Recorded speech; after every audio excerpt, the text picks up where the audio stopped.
Three,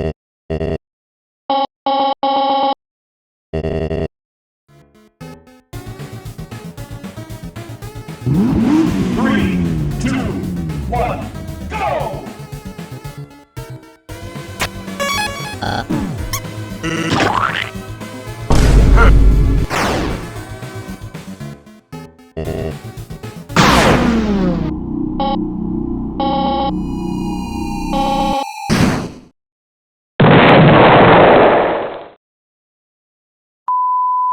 Deltarune is full of unanswered questions. Who is the knight? Who is Gaster? But while everyone is looking at the same old mysteries, the biggest clue of all has been parked in plain sight. Asgore's truck, and its suspicious red stain that everyone pretends is ketchup. Yes! It all started as a meme, an internet joke like any other that many, including myself, thought would go nowhere. But everything changed. When connecting the dots, I realized it was a spoiler for Chapter 5. Some might say I've gone insane. They're probably right. However, was it an accident? Did Asgore run over the missing Des Holiday by mistake? But what if it was his divine mission? What if the victim was the Roaring Knight?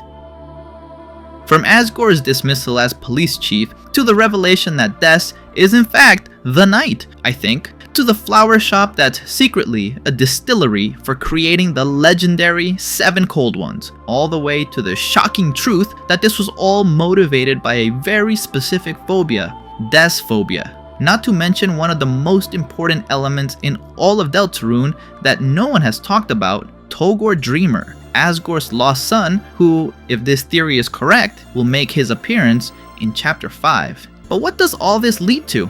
Well, it leads us to an irrefutable conclusion. The true hero of the prophecy isn't the warrior, nor a mage, it's Asgore's truck. And to understand how this machine is the key to defeating evil, bringing balance to the universe, and how Toby Fox has been fooling us this whole time, we have to go back to where it all began. Chapter 1, The Past. Some things are meant to be seen, and some things remain hidden. Who is the knight, really? Who is friend? Who is the forgotten man? What will happen in the weird route? Deltarune hides mysteries around every corner, and one of the most intriguing is Asgore's truck, that peculiar blue pickup with gardening tools and a suspicious red stain on the hood that everyone pretends is ketchup. But we all know the truth, don't we? It's blood. And whose blood could it be? Let's look back at past events. Asgore was the chief of police, but he was suddenly fired. Something serious happened. Something that shattered the relationship between the Dreamers and the Holidays. And the one event from the past that has left the deepest mark on the present is Des's disappearance. Rudy, Noelle's father, is still friendly with Asgore, and so is Carol, who lets him do yard work at her house. But there's a strange tension, as if they've forgiven something they can never forget. What if the event that got Asgore fired was him hitting Des with his truck? Maybe it was an accident. Maybe he was chasing someone in the dark and didn't see her. Perhaps the mayor, Noelle's mother, used her influence to cover it up, which is why Asgore lost his job. That would explain why Torio left him, why Noelle is so anxious and emotionally vulnerable, and why the truck has that one detail, that stain we're all supposed to believe is ketchup. Which leads us to ask, if Des died in a hit and run, first we need to confirm if Asgore really hit Des and not someone else. For the theory to hold water, the victim has to be someone who was either missing or seriously injured. The first candidate might be Rudy, since we found him in the hospital. However, Rudy never once mentions that Asgore is the reason he's there, and their relationship seems perfectly fine, so he's out. This leaves us with two possibilities. The victim was someone who disappeared, or someone Asgore deliberately hid. That leaves two names on the table, Togor Dreamer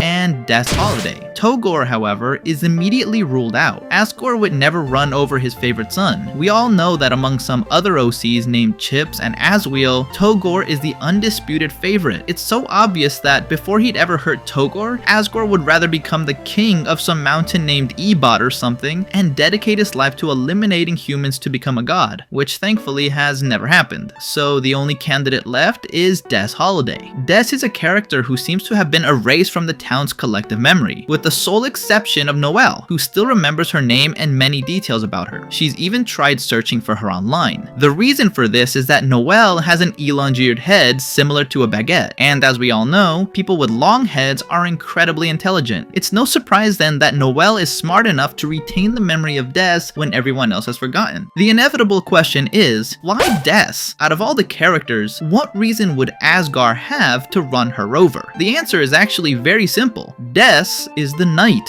The evidence is irrefutable for anyone with an open mind, or way too much free time like me. First, the knight has antlers. Second, the knight is black. If we assume Noelle has light brown fur and blonde hair, a direct inheritance from her mother, Carol, it implies her sister Des would have darker fur, like her father, and black hair. And you know who else is black? Exactly, the knight.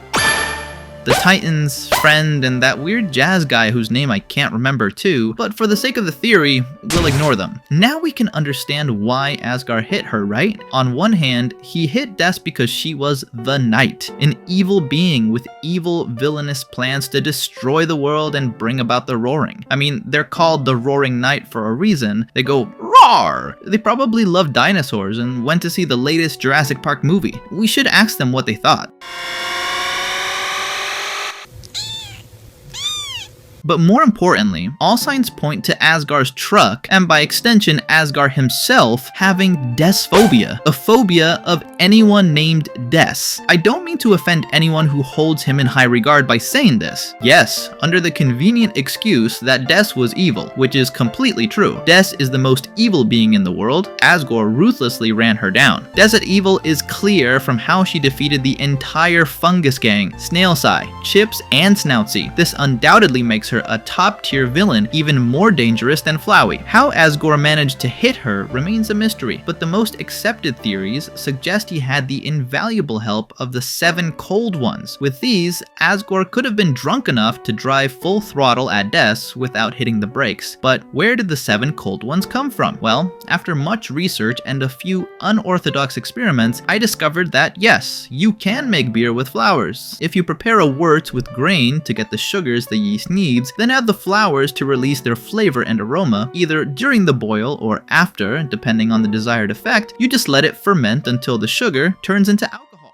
After a resting period, your beer is ready. You could even make it more floral by extracting nectar or making a highly concentrated infusion, then adding sugar or honey to ferment it into a floral alcoholic beverage. And Asgore has 7 flowers, each protected under a glass dome. Thus, we can conclude that Asgore brewed the 7 cold ones using these special flowers. The proof is that these flowers are kept in glass cases, a security system not meant to preserve their aroma, but to stop Chips, who is a minor, from getting into mischief, like that time he flushed the toilet repeatedly and left the town without water for a week. But what if Asgore's flower shop is actually a front for a speakeasy? If he made the 7 cold ones from these flowers, it means his shop is a tavern, or at least has the equipment to make drinks. Just think of that Simpsons episode where Moe had a button to turn his tavern into a pet shop. Asgore probably uses a similar mechanism, and since we can travel to a dark world completely detached from reality in Deltarune, this wouldn't be surprising at all. In fact, there is a high probability that Chapter 5 will focus on this double life of Asgore's, and the real reasons behind him running over Des with his legendary Bergen truck. Asgore was trying to prevent the roaring. If the night created more dark fountains, the world would be plunged into darkness, the Lightners would be lost in wandering, and the Darkners would turn to stone. However, the plan partially failed, as the Knights somehow survived the initial impact of the Bergen truck. Now, hiding in the bunker, it will be much harder to run them over again. Chapter 5 will be about this exact situation. Asgore, wanted by the police, unable to use his truck to ram the bunker door and finish off that deer once and for all. It all makes sense. This is undoubtedly what Master Oogway meant when he told some guy named Snoutsy to write his own story because he was getting old. I'm old! Chris would be unable to carry out this mission since they work with the Knight. That's why Togor is Asgore's favorite child. The task of finally running over the Knight falls to Snoutsy. In Chapter 5, Asgore will teach him to drive before being arrested. It's the only way to save Undyne from her sacrifice. However, there will still be 2 chapters left after the 5th, the 6th, and the 7th, for those who can't count. Therefore, Snouty will have to practice intensely at the driving school to be ready when the time comes. Chapter 6 will take place in the dark world of the town's driving school. During this learning process, Snoutsy's progress will be interrupted by Chips, who works for the Knight. The Knight probably promised him a large amount of moss in exchange for his loyalty. However, towards the end of Chapter 6, Chips will have a redemption arc. He and Snouty will decide to drive the truck together, leaving Chapter 7 as the final showdown between Asgore's truck and Des. The protagonist will speed towards the bunker door. Chips, although he knows the code, will prefer to make an epic entrance. After crashing through the door, they will enter the bunker and find Slenderman, who is actually Gaster, but for the sake of the plot, we'll call him that, and the Knight. Slenderman will be petting his cat, Friend, while creating a dark world, completely unaware of the truck's intervention. This will lead to an epic final battle. Asgore's truck,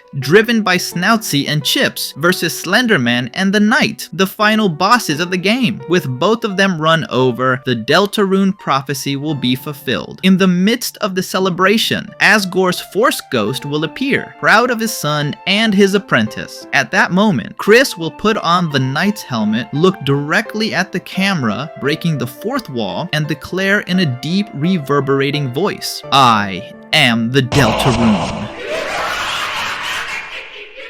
What a great ending!